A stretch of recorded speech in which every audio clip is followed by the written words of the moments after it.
Подкаст In My Room. Ремонт и котики. С вами подкаст In My Room. Ремонт и котики. В этом выпуске. У дома, была революция. Подними с пола. И запихай все в шкаф. Уборка помогла тебе еще и разобраться в себе. Убрать со стула все шмотки. Кошмар. А что ты делала у Киркорова? Что ты ему расхламляла?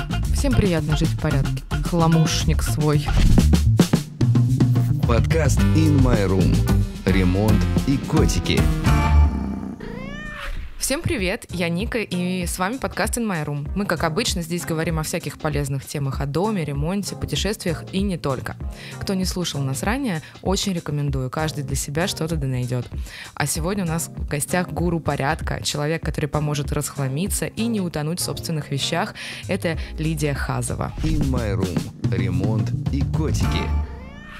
Партнер этого выпуска – мебельный торговый комплекс «Грант». «Грант» уже 27 лет на рынке. Здесь огромный выбор мебели всех категорий, декора и товаров для ремонта. Большинство брендов представлены в флагманских салонах с выгодными ценами. Помимо этого, для клиентов доступны сервисы по доставке и сборке мебели, реставрации, уютный коворкинг для дизайнеров, бесплатная парковка, рестораны и кафе. Подробности в описании к выпуску. Данная информация является рекламой. Рекламодатель – мебельный торговый комплекс «Грант». In My Room. Ремонт и котики.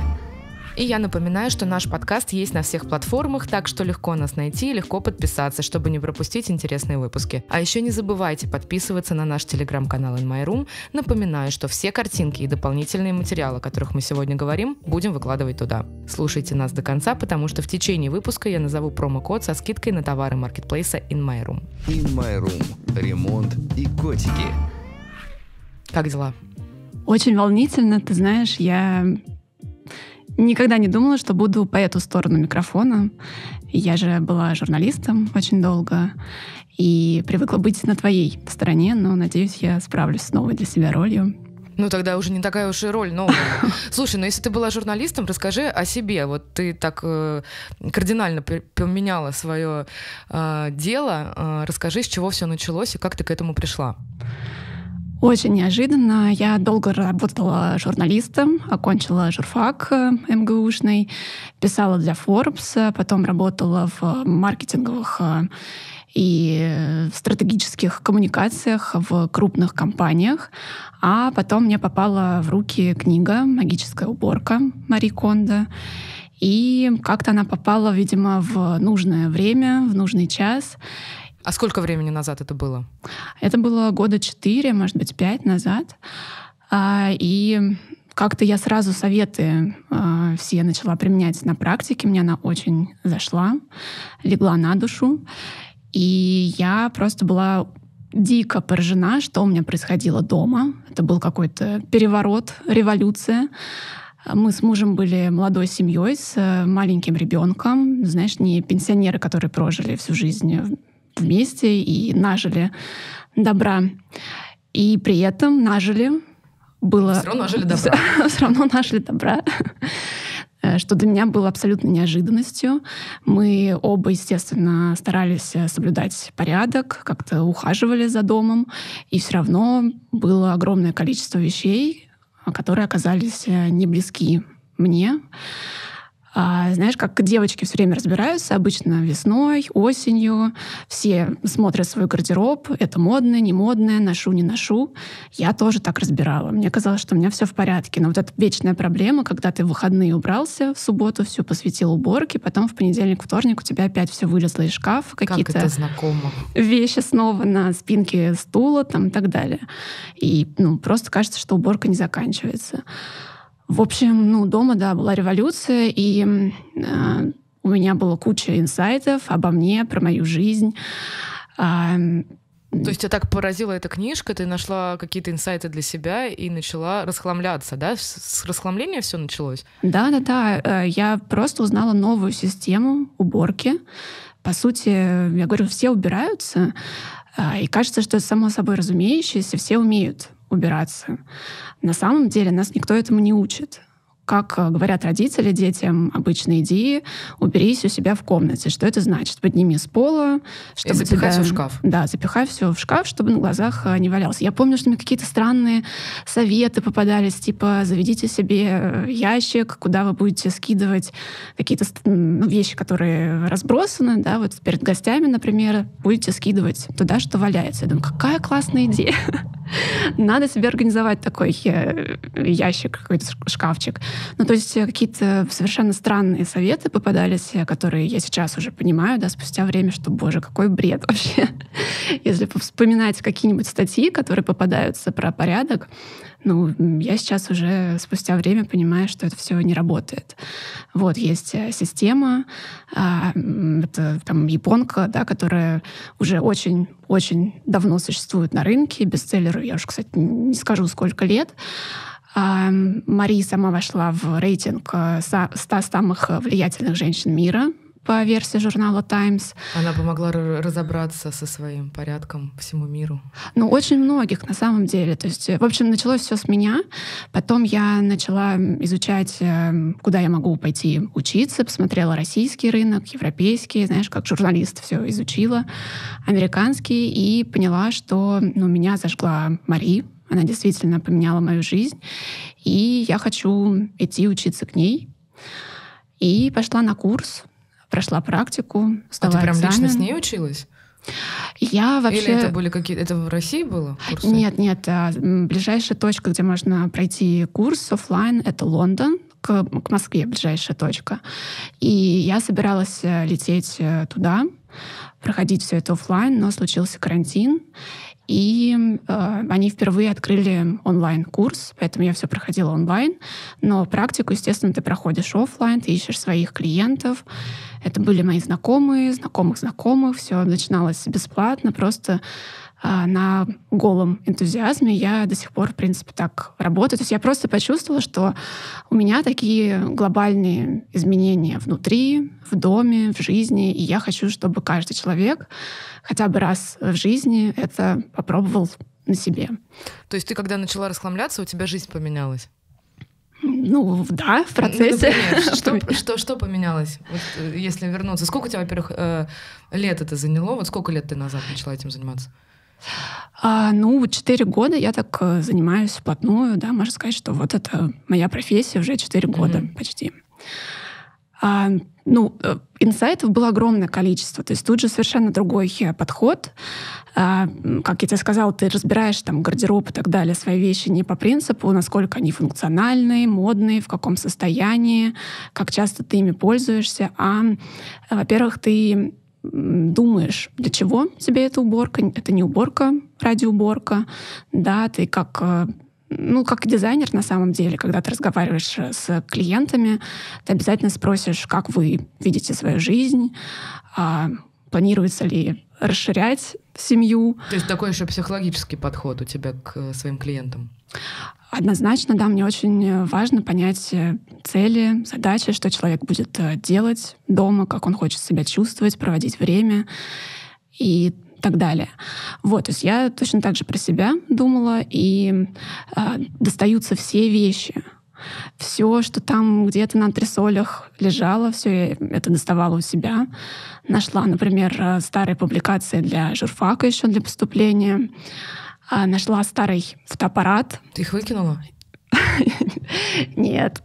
Это были классные, любимые вещи, которые я поняла, что они мне приносят радость, хотя я ими не пользуюсь, но они...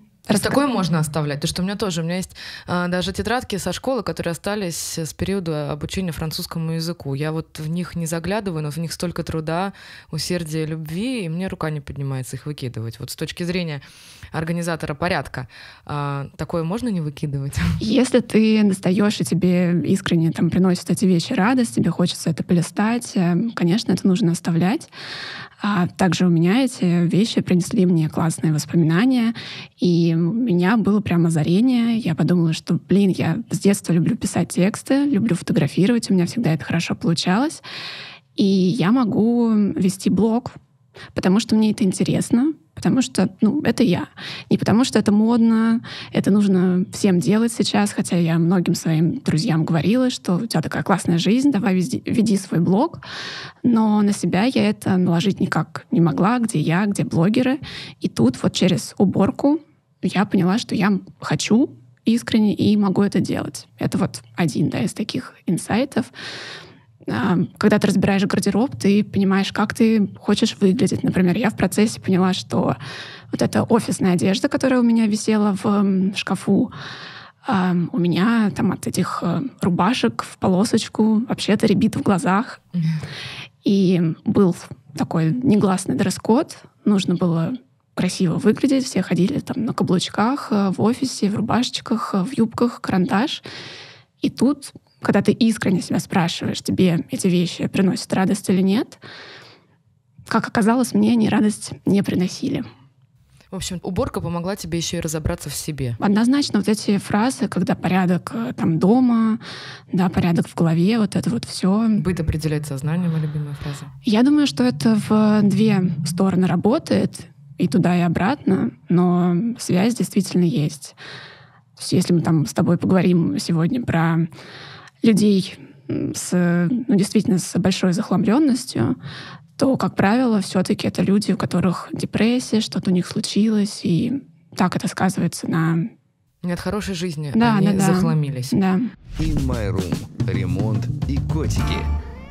А вот скажи, с чего начать организацию порядка? Если ты уже живешь в квартире и понимаешь, что тебя раздражает твой бардак. Вот что бы ты посоветовала сделать для начала? Вообще не важно, какой этап на самом деле. Вот как только вы узнали о том, что есть такая профессия, и понимаете, что вам это отзывается и некомфортно в своем пространстве, хотите навести порядок, хотите, чтобы было больше энергии, чтобы вы после работы не приходили и не выходили на вторую работу, когда ты поднимаешься, там игрушки с пола, вот это вот все.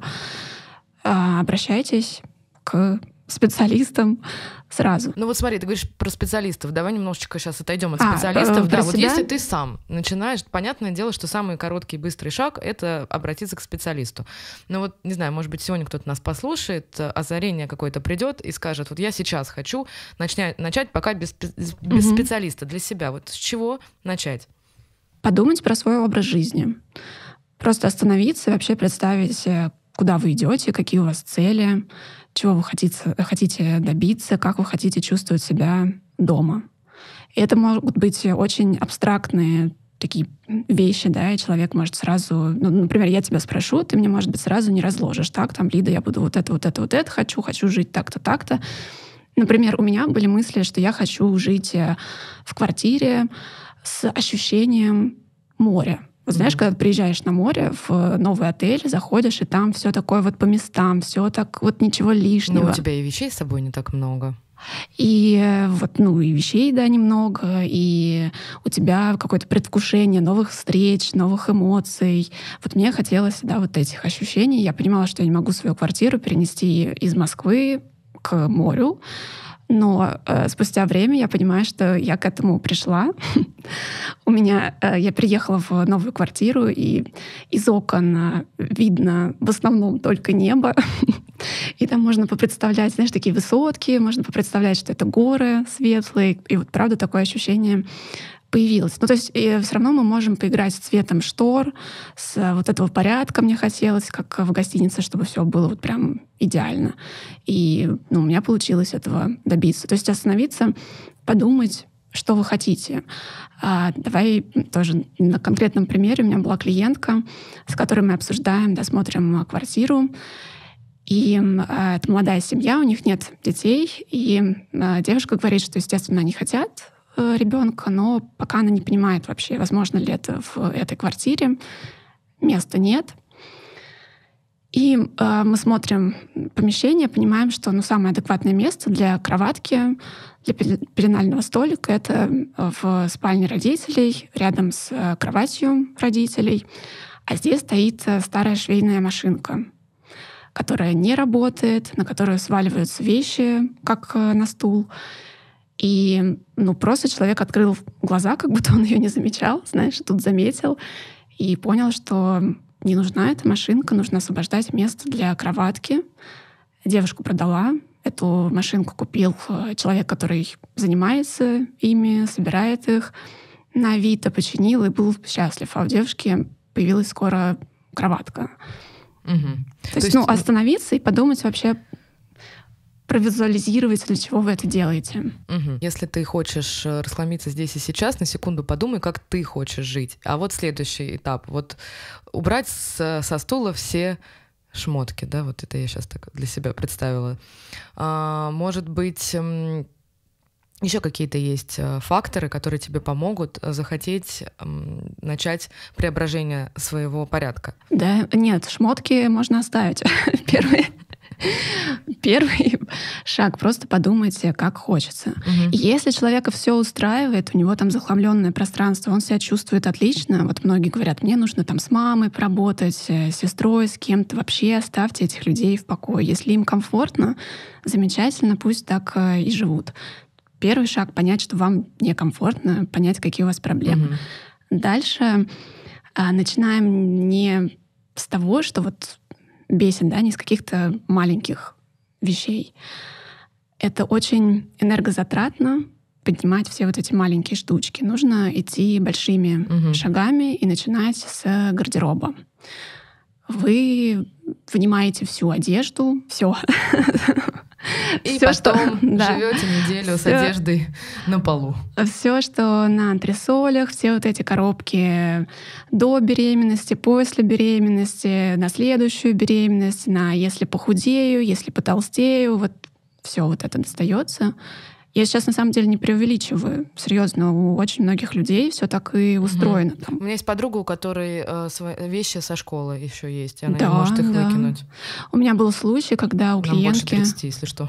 Да, вот у меня был случай, клиентки, да, больше 30, вещи у нее со школы. Когда мы работали вместе, ее дочки не было, по-моему, еще 2.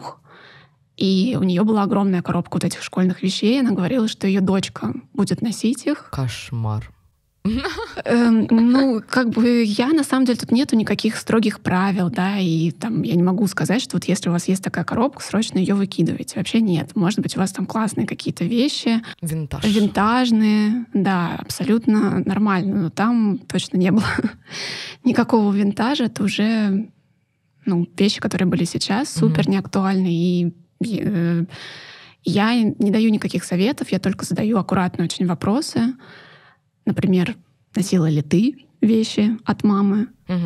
Вспомни себя подростком. Вот это интересно. Слушай, мы так с тобой плавно подошли к этой теме, к расхламлению. То есть по факту надо отчасти начать из расхламления. То есть понять, что тебя раздражает, или там, что тебя не устраивает, и как ты хочешь жить, а дальше начать доставать с дальних пола какие-то вещи и понять, что мы оставляем, а что выкидываем. Правильно? Вот ты говоришь, надо с гардероба начать. Видимо, это самый такой большой пласт вещей.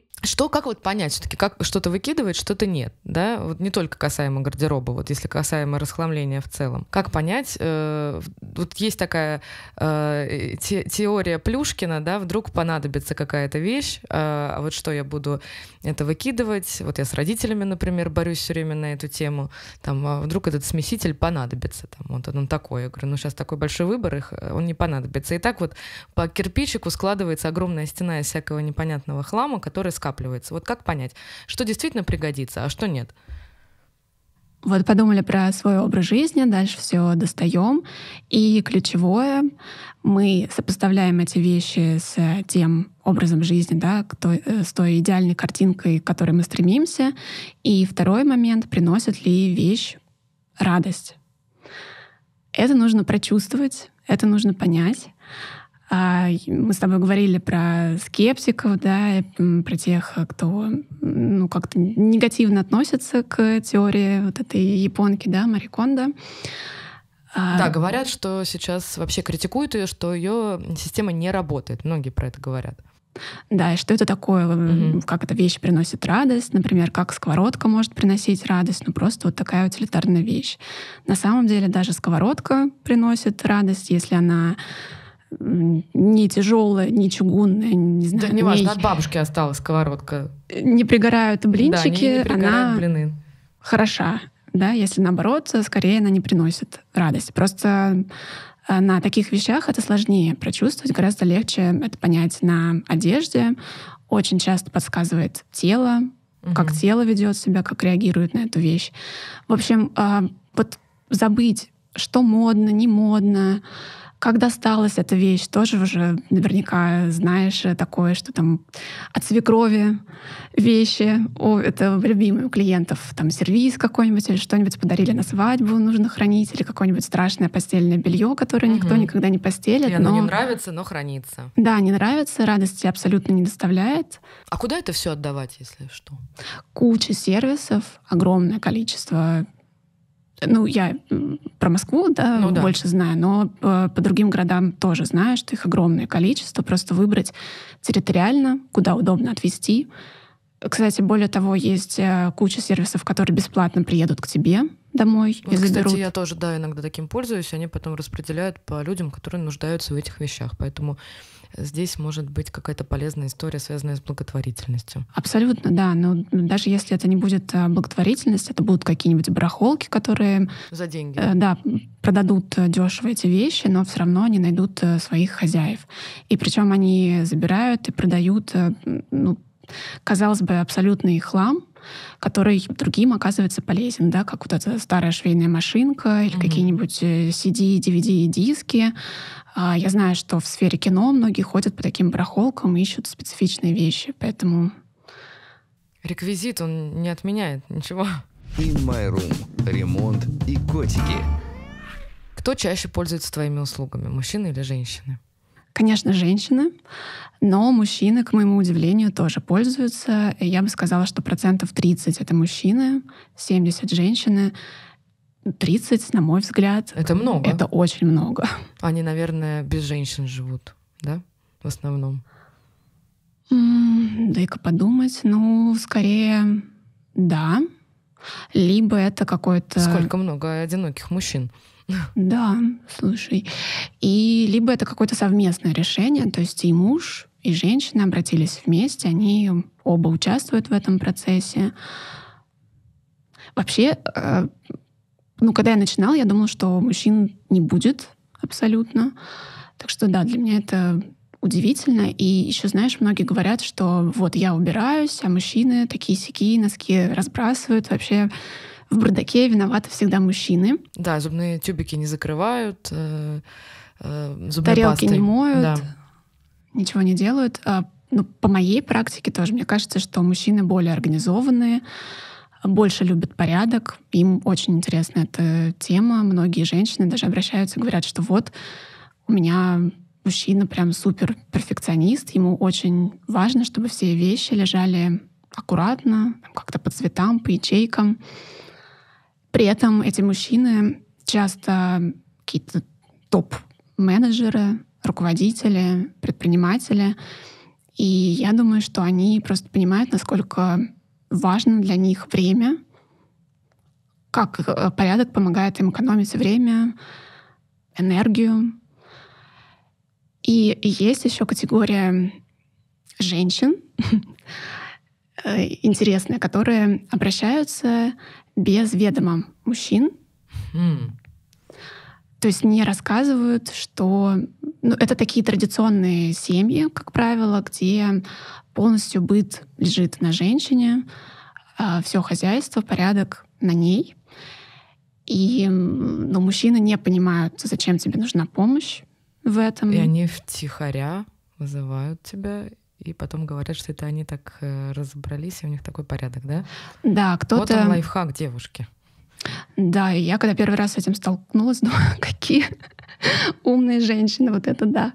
Причем иногда они признаются, то есть они понимают, что, например, сразу сложно объяснить мужчине, и когда уже есть результат, когда уже есть факты, и мужчина может оценить, они могут сказать, что вот я обратилась, в какую-то компанию. Молодцы какие. И волки сыты, и овцы целы. Да, и мир, и хорошо. А есть те, кто, до последнего говорят, что все делали они. Например, мужчина едет в командировку на 2 недели. Мы перевозим женщину из одной квартиры с детьми, и вещами мужа в другую квартиру, все организовываем. И мужчина приезжает, женщина говорит, что это она. Ну, 2 недели тут занималась. Молодцы, эта смекалка работает. Слушай, а что было, может быть, самое странное в твоей практике? Может быть, были какие-то запросы такие нестандартные? Странного, не знаю, сложный вопрос. Мне кажется, каждая встреча странная. Мне все удивительно. Ну, не знаю, там, разместить курятник посреди квартиры, там, я не знаю, что-нибудь, ну, вообще нестандартное. Ничего такого не было. Мне в целом странно, что люди доверяют, обращаются. Честно, это было непонятно, потому что вот эти фразы «мой дом, моя крепость», все это действительно в нашем сознании, мне кажется, есть. И я очень боялась, что не будет людей, которые захотят позвать меня к себе домой. Но вот со временем таких людей все больше и больше. Мне странно, когда люди очень сильно доверяют, дают мне ключи от квартиры. Я знаю очень много... Где деньги лежат, да? Где драгоценности лежат. Да. Ну, такой высокий, знаешь, уровень доверия для меня — это поразительно, а вы но заключаете приятно. какой-то договор с ними? Ты знаешь, я просто по практике, потому что я уже не одна работаю, да, у меня уже агентство, я обучила девчонок, и, как правило, мы работаем вместе. Естественно, я их всех знаю. Но когда мы только начинали работать, и я расширяю коллектив, мне очень страшно вводить новых людей в команду, потому что, ну... Дело ответственное. Да. И я всегда проговариваю, прошу людей, если они за что-то переживают, документы, деньги, украшения, чтобы они все положили в сейф или как-то там, не знаю, куда, себе в сумку, чтобы они не переживали. Но, как правило... Таких ситуаций, слава богу, не было.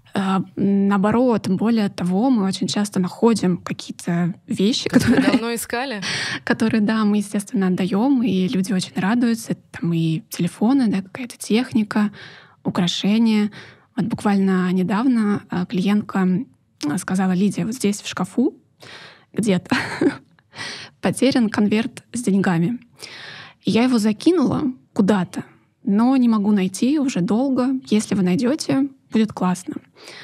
Мало того, что я нашла этот конверт, и если бы она не разбирала этот шкаф, 100% она бы его не нашла, потому что он был так упрятан, так, да, на самой верхней полке, там между полкой и стеной, то есть он так завалился, достать его было очень сложно. Значит, помимо этого конверта мы нашли еще другой конверт, про который она забыла абсолютно. Она была очень рада. Говорит, что одно дело, когда ты ищешь, ты знаешь, что ты потерял, что ты это ищешь, а другое дело, что ты вообще не помнишь о какой-то заначке, да. И да, организация вообще вышла в плюс в финансовом отношении. In My Room. Ремонт и котики. А я вот знаю, что ты еще расхламляла некоторых звезд. Давай, если можно, назовем, где ты была, у кого и что ты делала. Вообще, наверное, моя целевая аудитория — это топ-менеджеры, да, руководители, какие-то предприниматели и в том числе там, люди публичные, блогеры, какие-то звезды. Тоже, я была у кого-то самый, наверное, крутой кейс — это Киркоров, естественно. Ты знаешь, тоже вот эта уборка называется вот эта магическая, да, потому что она все-таки влияет на жизнь. Говорю, что дальше это все выходит за рамки твоей квартиры, это как-то распространяется на твою жизнь дальше. Главное начать. А что ты делала у Киркорова? Что ты ему расхламляла?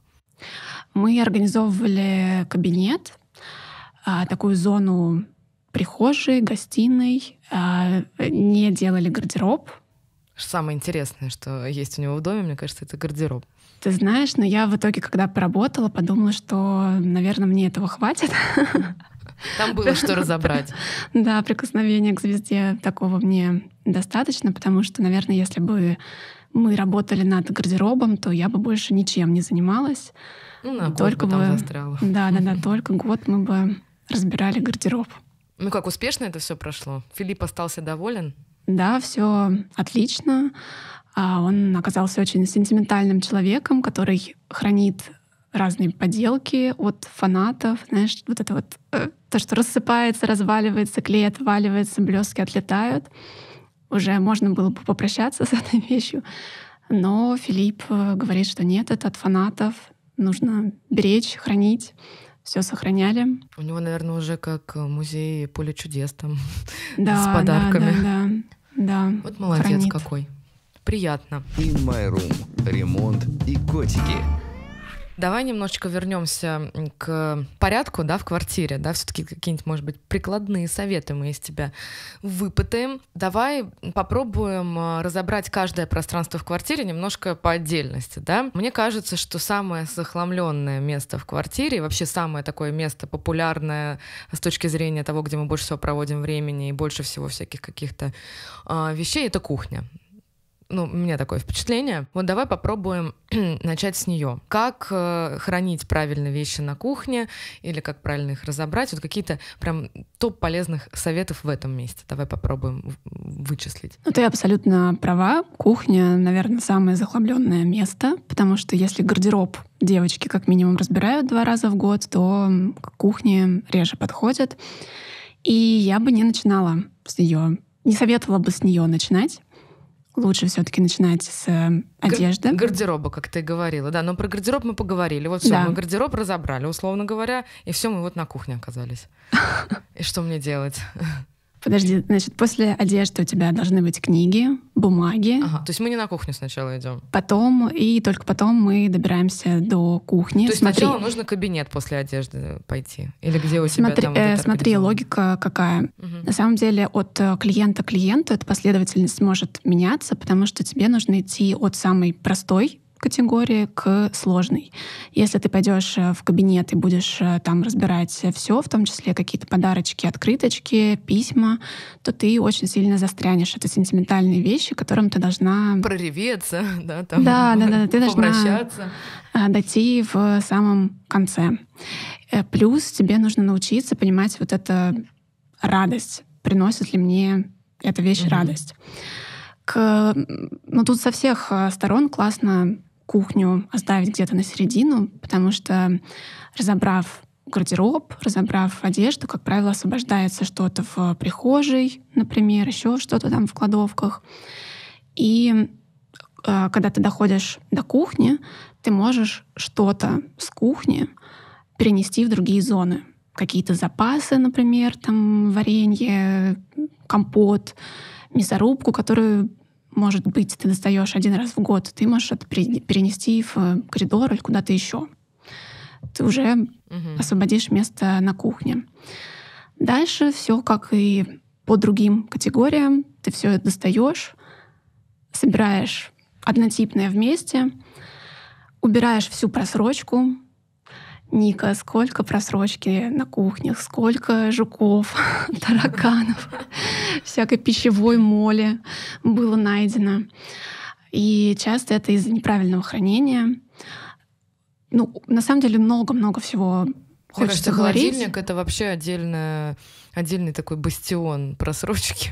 Вот эти вот ряды банок около стенки, которые машут тебе, когда ты открываешь дверцу, и ты думаешь, это же горчица, что с ней будет спустя 3 года?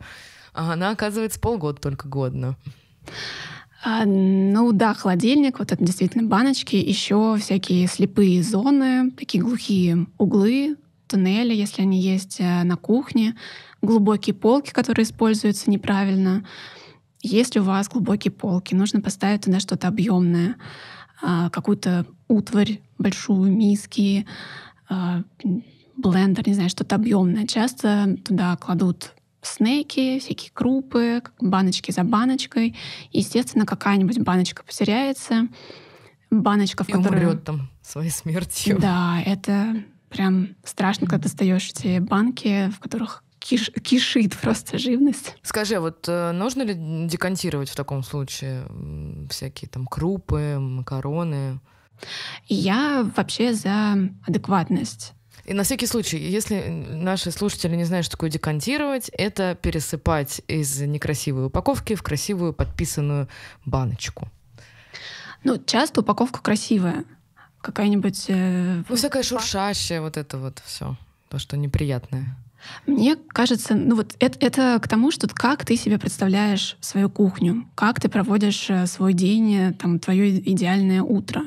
Мы, естественно, будем это обсуждать. Кто-то скажет, что «Ой, я хочу прийти на кухню и выпить кофе из своей любимой чашечки». Кто-то скажет «У меня коллекция чашечек, их тут 30 штук, я люблю их постоянно менять». Кто-то скажет «Я хочу свежевыжатый сок». Соответственно, нужно организовать пространство так, чтобы твоя идеальная картинка у тебя получилась. Соответственно, нужно достать соковыжималку, либо, наоборот, отдать ее, раз ты уже не пользуешься. То есть если подходить из позиции, что просто утилитарная хорошая вещь, тогда можно оставить все. Тогда вы абсолютно никак не организуете это пространство. Например, у меня была клиентка, новая квартира, потрясающий ремонт. Вроде все вещи новые, все классно, мы все раскладываем. И я понимаю, что что-то слишком много Tupperware. В каждом пакете, не знаю, в каждом ящике какие-то странные штучки, которые я даже не знаю, как этим пользоваться, и начинаю общаться с клиенткой. Если что, это старый бренд всяких контейнеров, всякой пластиковой посуды. Прибамбасов для готовки, там много-много всего. Досочки. И клиентка... Может, она там работала? Клиентка говорит, просто начинает на самом деле истерически смеяться, потому что ей это в голову не приходило, не доходило до нее, какое количество у нее этой посуды. Оказалось, что она вообще не готовит. Точно не какие-то там странные блюда, знаешь, там какие-нибудь штучки, которые вырезают из фруктов, розочки, да, вот это вот все. Или супер странные какие-то шедевры. Оказалось, что это ей все дарит мама, потому что у девушки все есть, и вот мама считает, что такой оригинальный подарок можно сделать. И, в общем, мы собрали там целый короб этой маминых посуды. Подарков. Да, и она все это там пристраивала, раздавала. То есть все равно от этого, как ты хочешь, чем ты пользуешься, от этого никуда не уйти.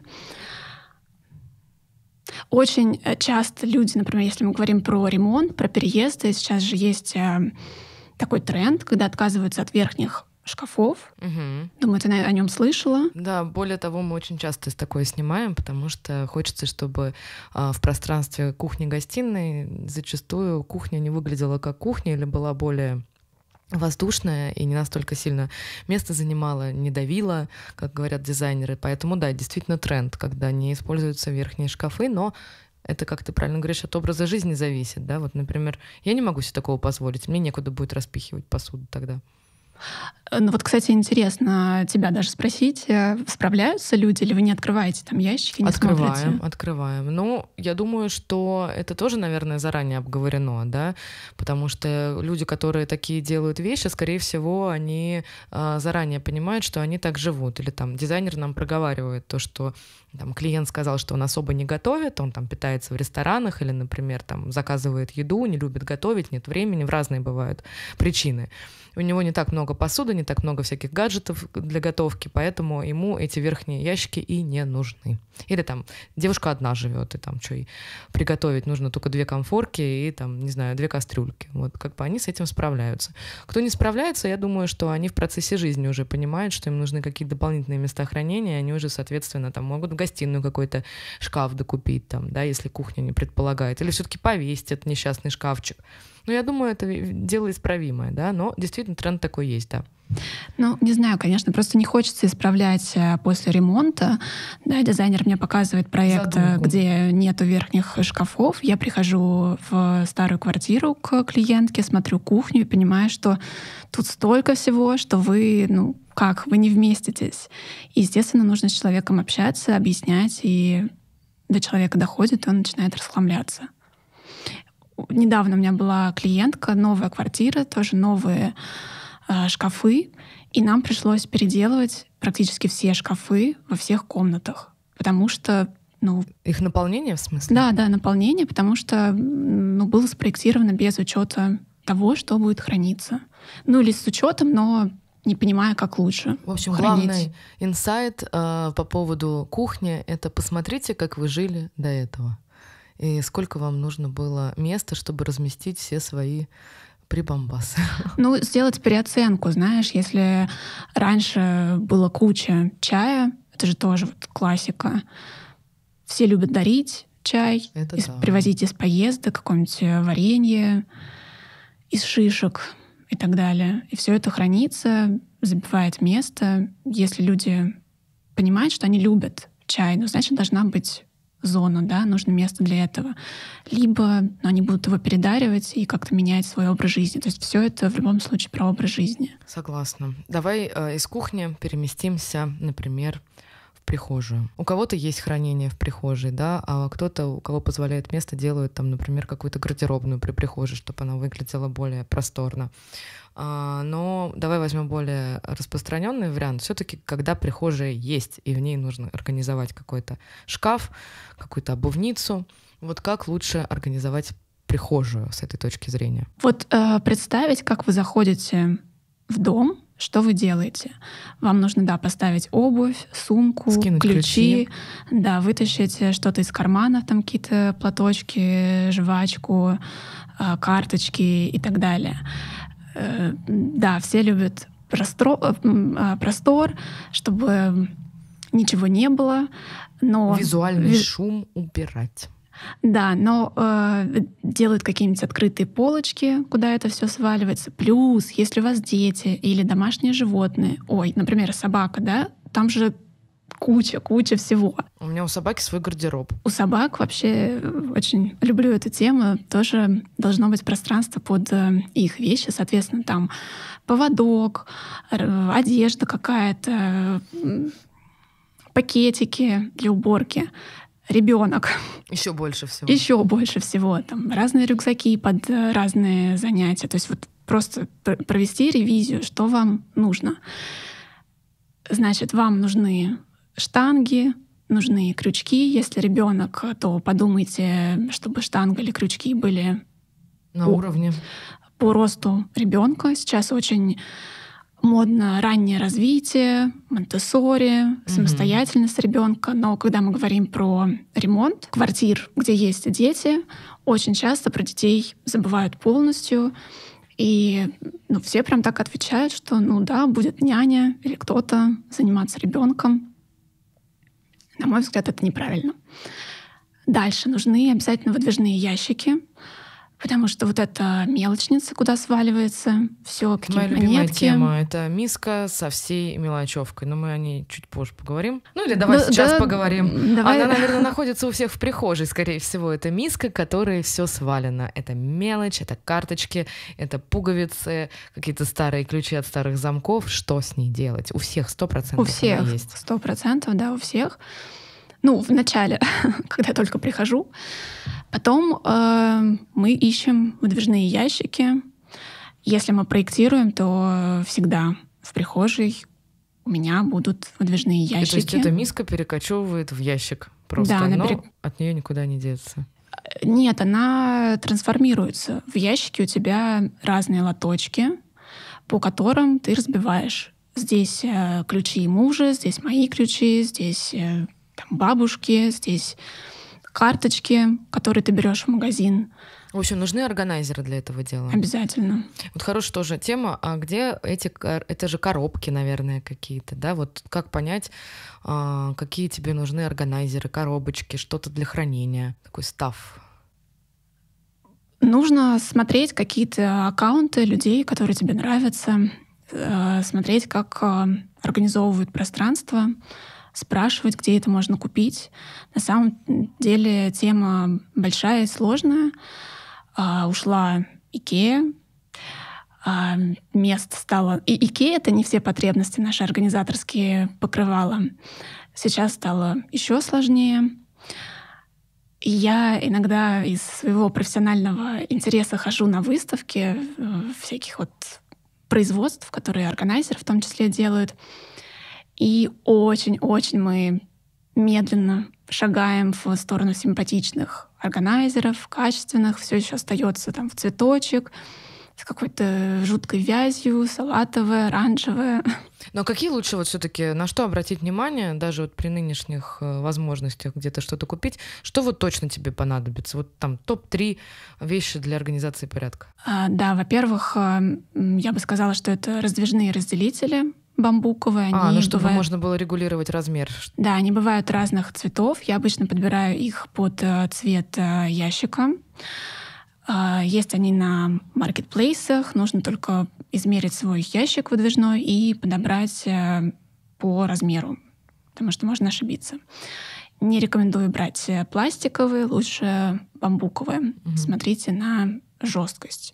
Все органайзеры желательно, чтобы они были максимально жесткими, держали свою структуру. Второе — это лоточки какие-нибудь, потому что они вот пригодятся и в прихожей, и в канцелярии, в любых мелочах, на кухне, для гаджетов, проводочков. Все это лучше разделить по лоткам. Естественно, я не могу не посоветовать зайти ко мне на сайт. Там я собираю самые востребованные органайзеры, которые сама использую в большинстве случаев у своих клиентов.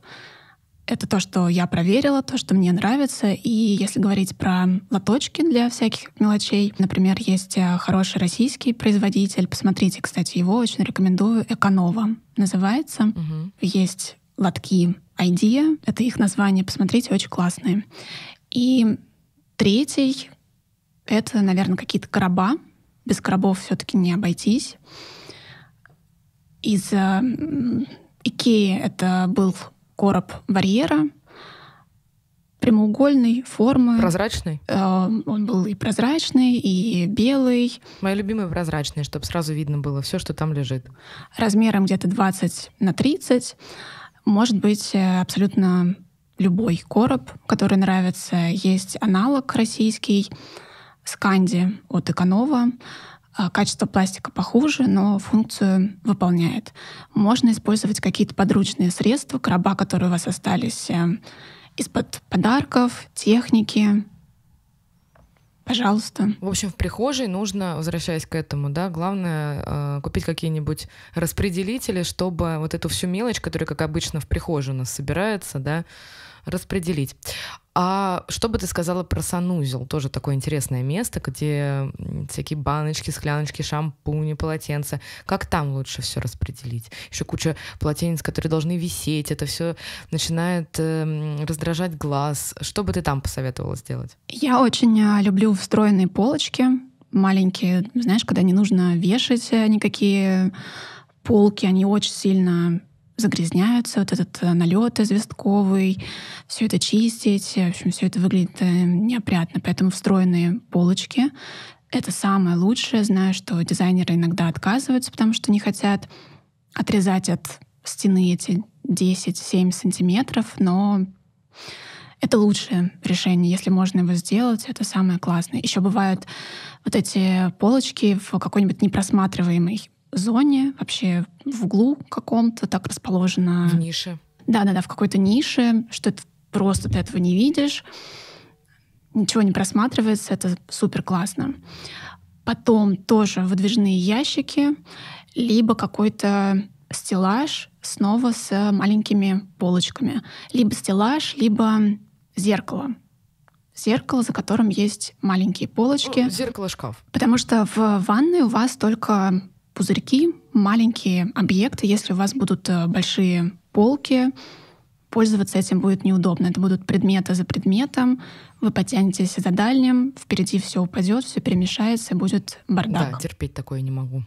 Подумать про полотенца. Действительно, где они будут храниться. Может быть, открытая полочка, где они будут красиво сложены, но тоже человек должен понимать, что это ляжет на его плечи. Он должен быть готов складывать эти полотенца красиво. Если это не про него, тогда закрытое хранение. Угу. А что касается, например, мне кажется, одно из тоже после кухни, вот по моему восприятию, самое проблемное место — это детское. Когда мы приезжаем на съемки, мы видим родителей, которые в ужасе говорят: давайте быстрее снимем, пока дети из школы не вернулись, и тут опять не случился трэш, и все из всех полок будет доставаться, опять раскидываться. Кто-то вообще заводит какую-то большую одну корзину или ведро, куда скидывает сразу все игрушки. Как в детской постараться организовать порядок? Смотря какого возраста ребенок, если это уже какой-то подросший ребенок, подросток, то просто отстать от него. Пускай живет и зарастает своей грязью. Да, ну серьезно, вот просто задвинуть все, что вываливается из его комнаты обратно, закрыть дверь, договориться, чтобы его вещи не выходили за рамки его комнаты, потому что это общая зона, да, в гостиной пусть будет так, как удобно родителям, чтобы отдыхали все. У себя в комнате пусть делает все, что угодно. А если это малыши? Это как если родитель обратится к психологу и скажет: вот у меня ребенок не такой, вот он делает так-то. Что скажет психолог? Давайте работать с кем? Не с ребенком, с вами, с родителем. Давайте посмотрим на вас, как вы себя ведете, и с порядком то же самое. Возьмитесь за себя и будьте примером. Ребенок, если он не будет сейчас повторять это, то он все равно вырастет, он будет помнить, как поступали родители, как было у них, и будет повторять эту ролевую модель. То есть своим примером ребенку показать, что такое порядок. Да, и еще часто говорят вот про детей, что они наводят смуту, не поддерживают порядок. Либо вторая половина, либо еще какие-то жители дома. Начните с себя, покажите, как происходит у вас, как вы меняетесь. И это хорошее время, чтобы заинтересовать детей. То есть, как правило, дети, супруг спросят: ой, что это у тебя там происходит, кто к тебе приходил, как у тебя красиво. Дети просят: давайте у меня тоже так сделаем. То есть чтобы это был их собственный интерес. Всем приятно жить в порядке. Если человек сам выразит желание, это другой подход. Каким примером можно ребенка завлечь? Да, как это организовать, чтобы ему понравилось, и он такой: о, теперь я буду так же складывать. Дети очень любят порядок. Тоже по практике, когда мы организовываем детские или детские гардеробные, дети, кто может, тот участвует. И, кстати, дети супер классно участвуют. Как правило, они прекрасно понимают, что такое радость, очень быстро разбираются, что они хотят оставить, с чем они хотят попрощаться. И, кстати, часто это психологическая проблема родителей. Это родители покупают игрушки себе, а не детям. Дети приходят и говорят: я играю вот в это мне не нужно. А в это играет мама. А серьезно, в детских, куда сваливается все подряд, это подходит только для каких-то суперобъемных игрушек на первое время, когда ребенок маленький, и там есть какие-то пирамидки большие машинки. А это вот мелочь, все куда складывать. Мягкие игрушки. Чем старше ребенок, тем больше у него мелких деталей. И, соответственно, нужны коробки поменьше, выдвижные ящики, полки поменьше, где все это можно будет по наборчикам рассортировать, структурировать. А если ребенок все наборчики перемешал? Ну и все. Ну все, да, а все в одну коробку все равно. Давай перейдем к, наверное, спальне, потому что спальня вроде такое место, где особо-то хранение и не предусматривает, ну, по-разному, да, в каждой квартире по-разному, вот, но в целом спальня, все говорят, для того, чтобы спать, отдыхать, и там особо хранения нет. Но так же тоже не получается, да, то есть мы все равно в спальне что-то да имеем. Вот как там все-таки предусмотреть тоже место для порядка? Обожаю, когда в спальне ничего нет. Это мои самые любимые комнаты. Я считаю, что это очень рационально и правильно. Причем даже в старом фонде я видела такие примеры, когда отделяют часть спальни, делают гардеробную, какую-то кладовку, да.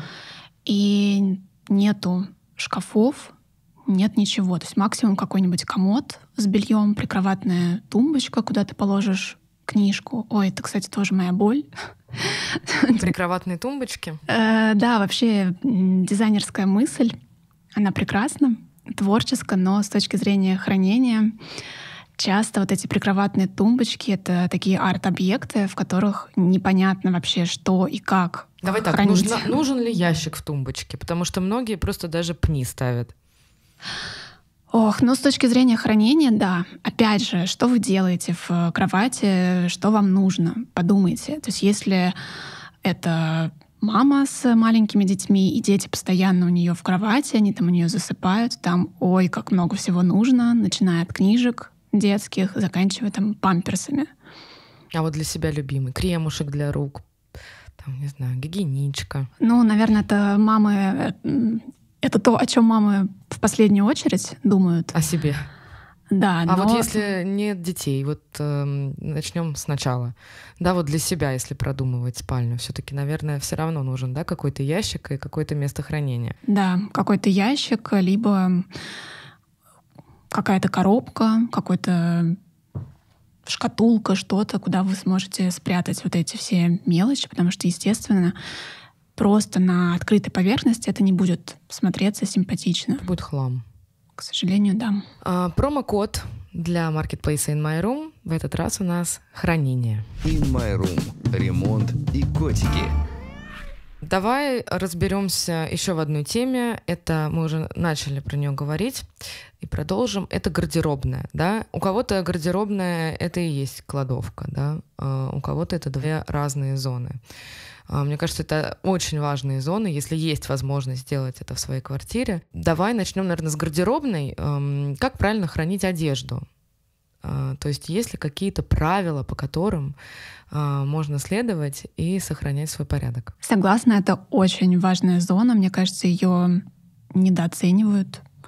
Все туда складируют. Ну, реально, очень много случаев, когда, ну, это опять же из-за недостатка места, наверное, когда гардеробная, это она и есть какая-то там постирочная, какая-то хозблок, там вот это вот все.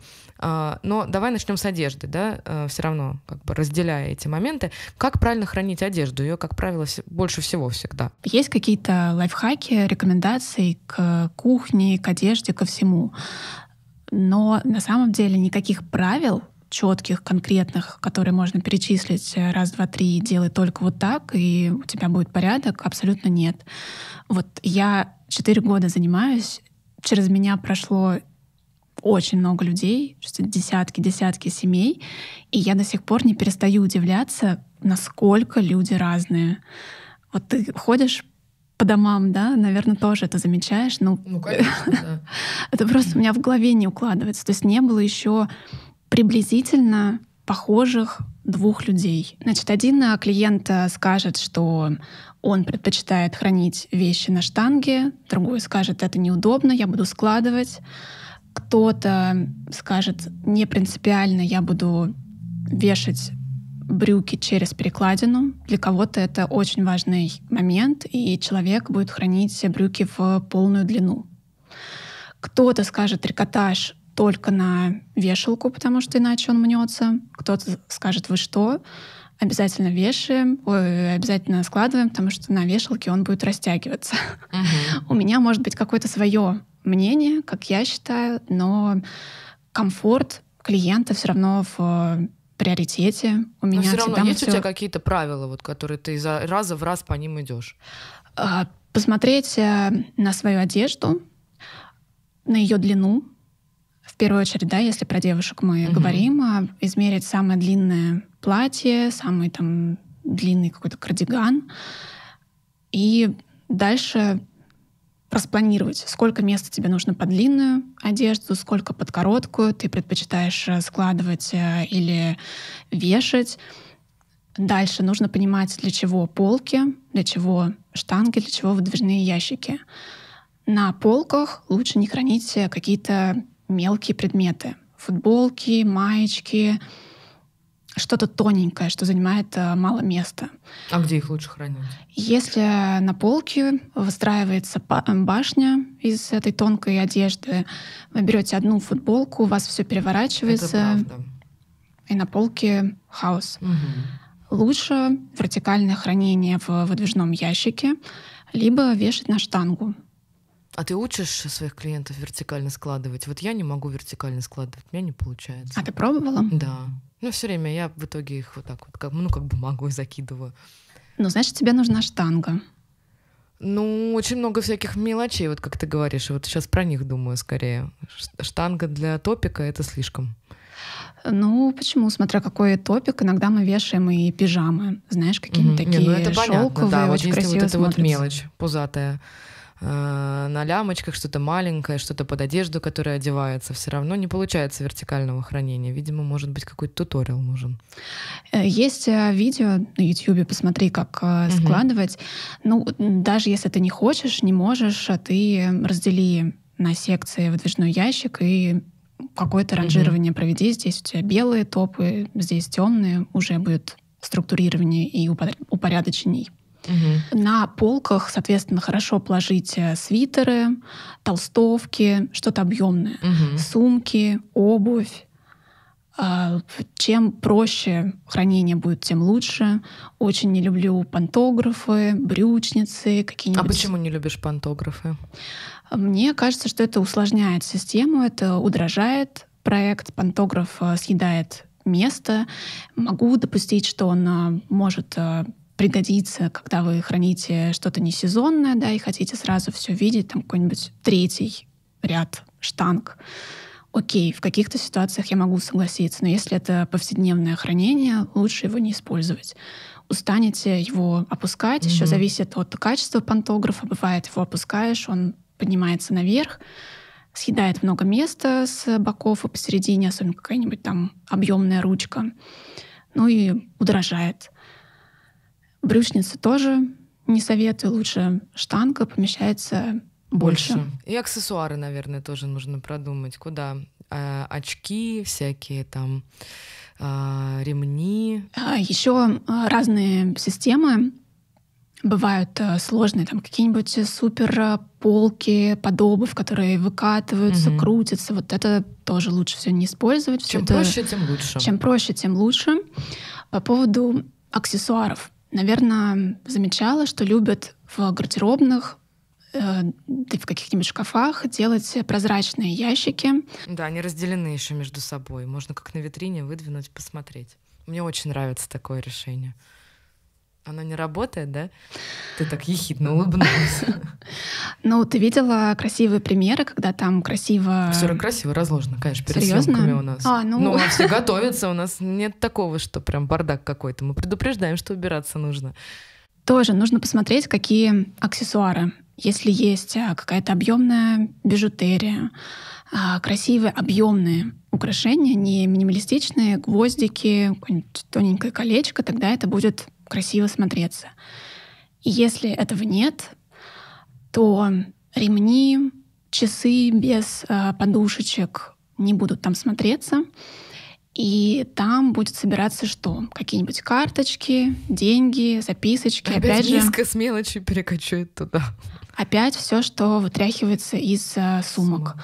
Поэтому я больше люблю закрытые ящики, если это вот этот остров посередине гардеробной, лучше пусть он тоже будет закрытый, чтобы на нем было удобно складывать вещи, а украшения пусть будут в ящиках закрытых.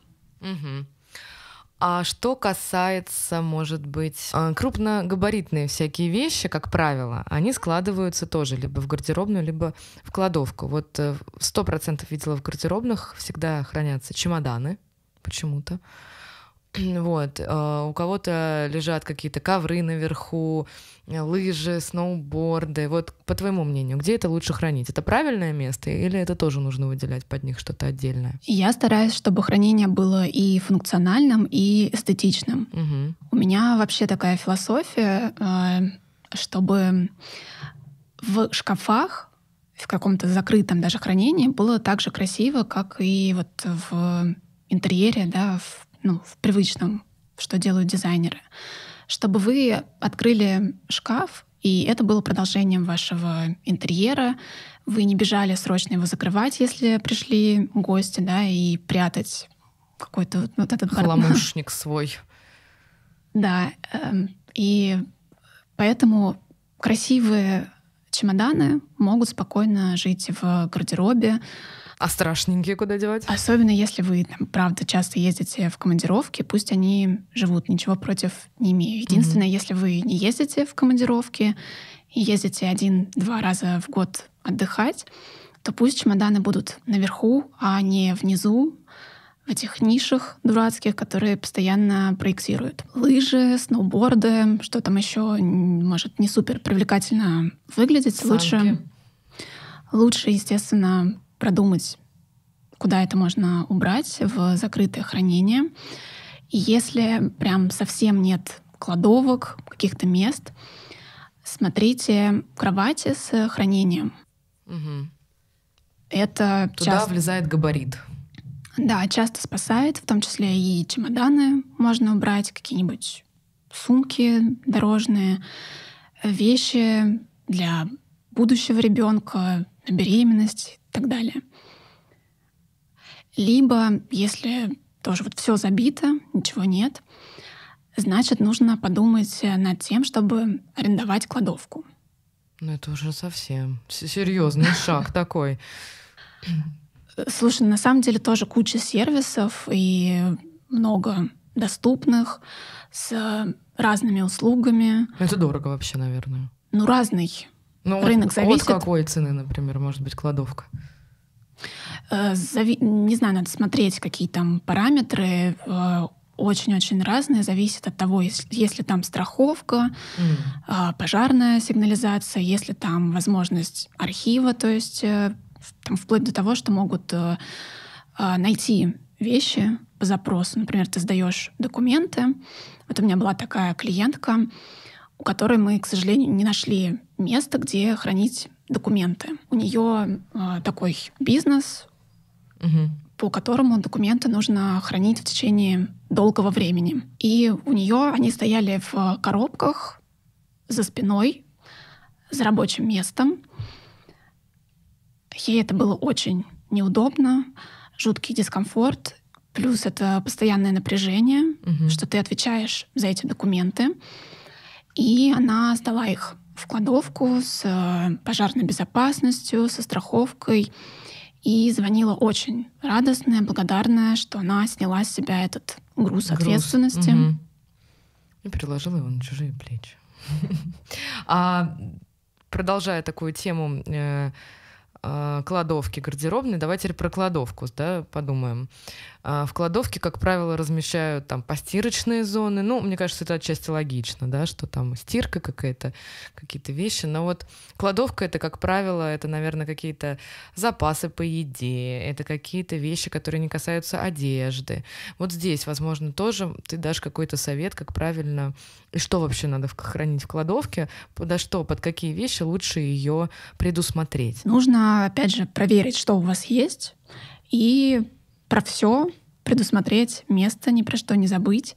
Естественно, это какие-то пылесосы, стремянки. Гладильные доски. Гладильные доски, если они есть. Многие от них отказываются. Я сейчас увидела классное решение. Это гладильная доска с одной стороны, а ножки у нее это стремянка.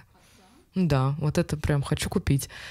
Такое я не видела. Я видела зеркало с одной стороны, с другой стороны доска. Ну или как зеркало там открывается и вылезает доска. Очень классное решение для маленьких квартир. Типа погладила, посмотрела, оделась? Да. Интересно. В том числе. Вот, соответственно, просто поделить эту кладовку на зоны, продумать, где что будет лежать, предусмотреть розетки. Очень часто забывают про пылесосы. Какой у вас пылесос конкретно? Часто вот этот Dyson, которому нужна зарядка, да, или ну, что-то... не только, вертикальные вообще обычно такие, они с аккумом. Ну, которому нужна зарядка, хотя не всегда. Мне казалось, что это прям супер распространенное решение, но многие пользуются... По старинке. Ну, не то, что по старинке, это современный пылесос, какой-нибудь там Мили, дорогой и классный, который суперски все всасывает, но его нужно включать в розетку.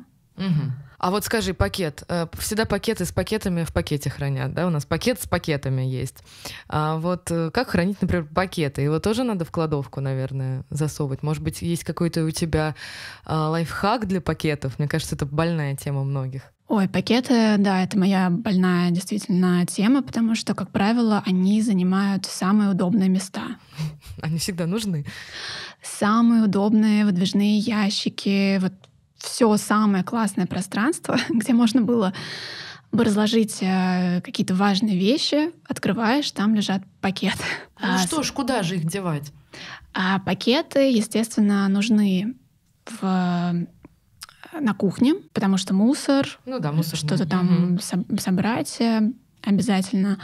И нужны в прихожей тоже, потому что ты обычно в прихожую к выходу несешь что-то взять с собой, кому-то отдать, отнести, пакеты нужны. То есть кладовки — это не логично. Кладовка, тоже как какой-то запас красивых подарочных пакетов или брендовых, если вдруг ты будешь продавать свою сумку Hermès в коробке и в оригинальном пакете. Действительно, пакеты даже продаются на Авито. Слушай, у них есть ценность. Поэтому... В общем, пакеты нужно тоже распределить по их виду. Да, где они пользуются, и, естественно, оставить какое-то вменяемое количество. И использовать их. Во-первых, их можно тоже сдавать на переработку и просто пользоваться этими пакетами, расхламляться, не покупать новые. Идти в магазин и пользоваться старыми пакетами. У меня так мама делает. Это, кстати, вопрос к экологичности еще нашего бытия. Хочу еще такую глобальную тему, по ней задать вопрос. Это переезд. Мне кажется, что у всех когда-нибудь такое случалось в жизни, и переезд, он всегда определяет еще и какие вещи тебе нужны, какие не нужны. Ты начинаешь вот эта вот вечная истерика, непонятно куда что засовывать, заказываешь коробки, их тебе не хватает. Вот как организовать свой идеальный переезд? Это так важно. Обожаю тему переездов. Просто моя любимая. Очень люблю клиентам предоставлять потрясающий сервис по переездам. То есть ты сама все собираешь, упаковываешь, и там потом на месте разбираешь. Да. А вот если я сама, все, нет у меня возможности обратиться к такому человеку, как ты, что мне делать? Вот как мне вот эту вот всю кучу с собой нормально в человеческом виде увезти и привезти? Ой, честно, даже не знаю, возможно ли там за несколько минут как-то все рассказать и приободрить, потому что я просто вспоминаю своих клиентов, которые плакали. Знаешь, правда, были ситуации, когда человек говорил: вы знаете, я с утра пришла, начала собираться, понимаю, что мне нужно срочно переехать, дотянула до последнего момента, нужно квартиру сдавать, и я должна переехать в ближайшие дни в новую квартиру. И я начинаю все это собирать, понимаю, что, боже, сколько всего, как я смогу это сделать. Плачу, приходит домработница, говорит: а что ты плачешь? Вот же есть такой сервис, такие люди. И мы ее перевозим, и она в шоке, что это все можно сделать вот так. Расскажи, какие советы для переезда? Во-первых, это хотя бы такое экспресс-расхламление. Не нужно брать на новое место то, чем ты не пользуешься, то, что тебе не приносит радости. Вот почему порядок сохраняется. Потому что когда ты пожил в пространстве, где все вещи поддерживают тебя на пути к твоему идеальному образу жизни, который все тебе приносят радость, представляешь, ты просыпаешься, открываешь гардероб, у тебя тут все, что тебе нравится. Нет вот этих рубашек в клеточку, что раздражает твои глаза. Берем только то, что нравится. То, что не нравится, расхламляемся. Дальше ты собираешь вещи не так, как они у тебя лежат сейчас, а так, как они у тебя будут лежать в новой квартире. Ты собираешь коробки с пониманием, что куда идет. То есть коробка прихожая, коробка спальня, коробка кухня. Вплоть, если у тебя прям большое пространство, допустим, ты переезжаешь в классную новую квартиру, 300 метров, ты можешь разбить коробки даже внутри комнаты. То есть вот здесь книжки, которые идут вот в этот стеллаж. Тоже конкретный пример. Да, я смотрю новую квартиру, понимаю, что открытый стеллаж с большими полками. Значит, сюда могут пойти только красивые какие-нибудь коллекционные издания. Я поняла. Собираешь по месту. Нумеруешь коробки. Классно использовать разноцветный скотч, чтобы ты не запуталась. Пишешь себе в заметках Спальня синяя, например, коробки клеишь синим скотчем. Маркируешь коробки, в общем. Маркируешь, да. Бери коробки с запасом в каких-то магазинах, куда ты сможешь это вернуть. И в том же виде, в котором они продавались. Да, то есть те, которые ты не использовала. Ну и потом, соответственно, эти коробки по маркерам и разбираешь. Мне, кстати, сейчас очень актуально, я сейчас буду переезжать, поэтому я воспользуюсь твоим советом. Это полезно. Сразу подумай, чего тебе не хватает из органайзеров, и сразу закупай. Не будешь знать, пиши, пришлю тебе ссылки, и сразу будешь раскладывать и органайзеры ставить. Спасибо. Я думаю, что какие-то ссылки и нашим слушателям тоже понадобятся. Если что, мы все оставим, про что мы говорим в нашем телеграм-канале. У нас будет отдельный пост про наш сегодняшний подкаст. In My Room. Ремонт и котики. Давай нашим слушателям дадим совет. Какие есть варианты быстрой уборки, да, там топ советов по быстрой уборке. Вот я пришла с работы, уставшая, и мы, не хочется спать, ложиться в бардаке, что ты там приготовила, переоделась.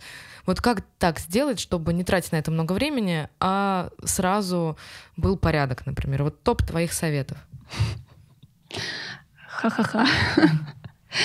Нет никаких легких советов. Все, расходимся. Да, не волшебник. Ключевое, чтобы ты знала, куда класть свои вещи. Каждой вещи свое место. Каждой вещи свое место.